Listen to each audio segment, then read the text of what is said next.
What's good, YouTube? It's Ted Blends. It's been a while since I made a video, man. So before we get started, make sure you like, comment, subscribe, and as always, let's get into it. So in this one, we got a low taper fade, and I'm gonna just start off by debulking. I'm gonna go in with my one guard and lever about halfway closed.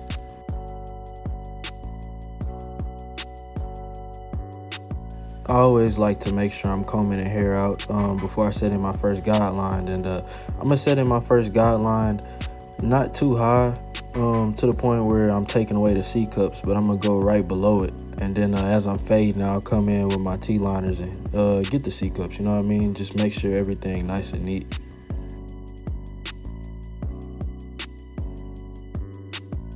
So after setting in that initial guideline, I'm gonna start off by going in with my one guard lever open, and I'm gonna just flick out at that first bottom line.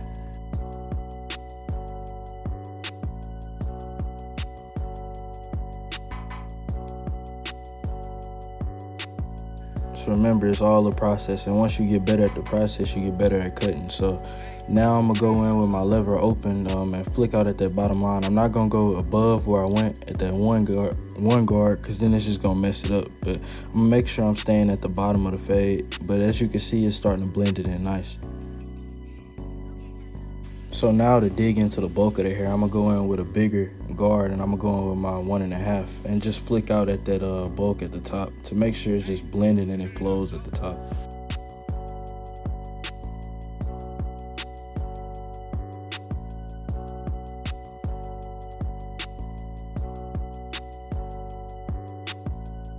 So now this is always my favorite part of the fade, because it's like it just brings it all together. So to bring it all together, as y'all should know by now if you continue watching my videos, I'm going with my half guard, and I'm gonna just flick out at that bottom line. And I'm also gonna come in with the half guard at the top of the hair to knock some of that bulk, because sometimes I feel like the one guard just doesn't do it all the way for me.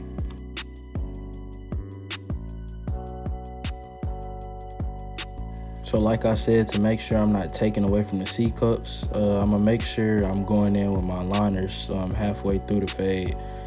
And a lot of times I used to just do the C cups when I was done with the haircut, but I realized I feel like it's better doing it now, so I could just have a line of reference to see what I'm cutting.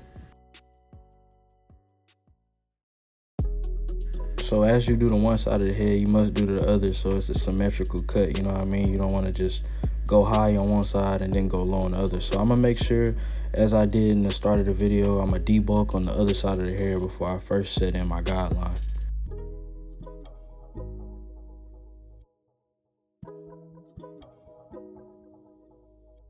So if you need to go back and check what I did on the other side, you can go back in the video, but it's basically the same steps. You see I'm setting in that guideline, and I'm going in with that one, and then I'm gonna just repeat the same thing I did on the other side.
So YouTube, if you made it this far, make sure you drop a comment. And we debulking, and we're to the favorite part of the haircut for me. So if you liking this video so far, make sure you dropping down below if you are still following along. So first, I'm gonna set in my guideline straight across the back of the head.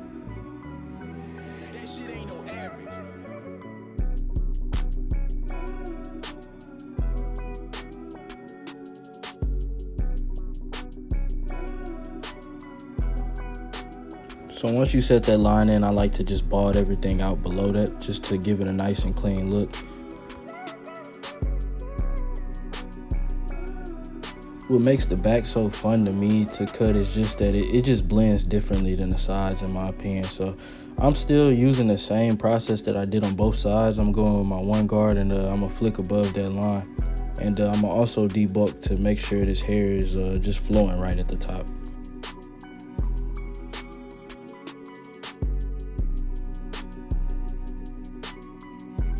So as you can see, and I used to have this problem. I felt like the back wouldn't blend for me, but if you see that bottom line that's still faint like that, I would just go in with my lever open and then just adjust the lever as I go.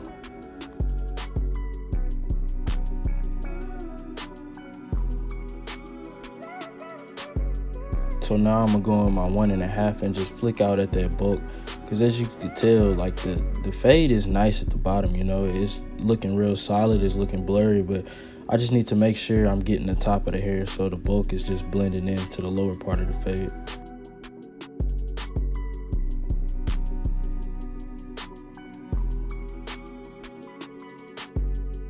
So now I'm gonna come in with my T-liners, and I'm gonna make sure I'm getting behind the ear. And me personally, I like to make sure that I'm not pressing too hard with my T-liners because I don't want to create any scabs or cuts, but I also want to just be nice and gentle. I feel like the softer the touch, the crispier it comes out.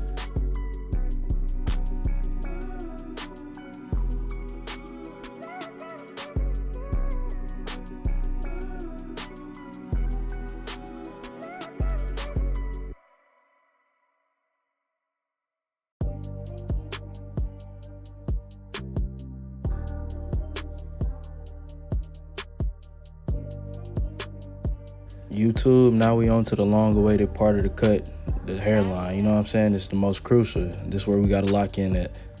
So first, to start it off, I'm gonna come in with my one guard, and I'm gonna just debulk the front of the hairline, because as you could tell, it's kind of bulky.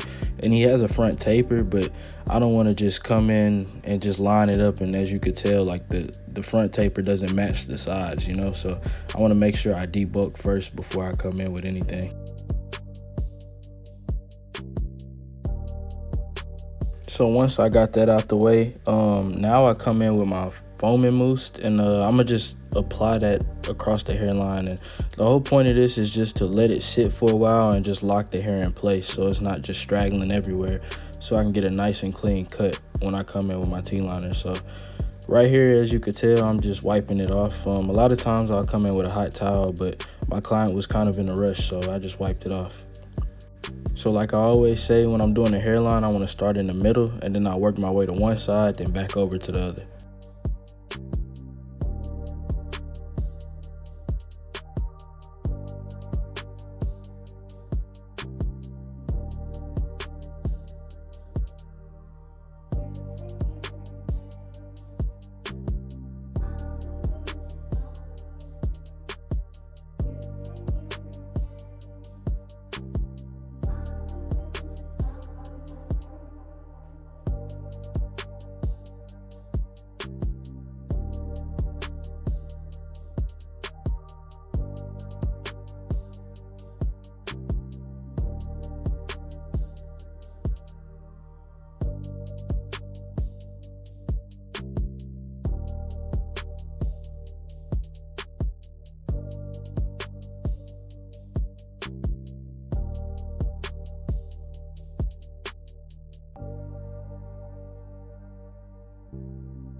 YouTube.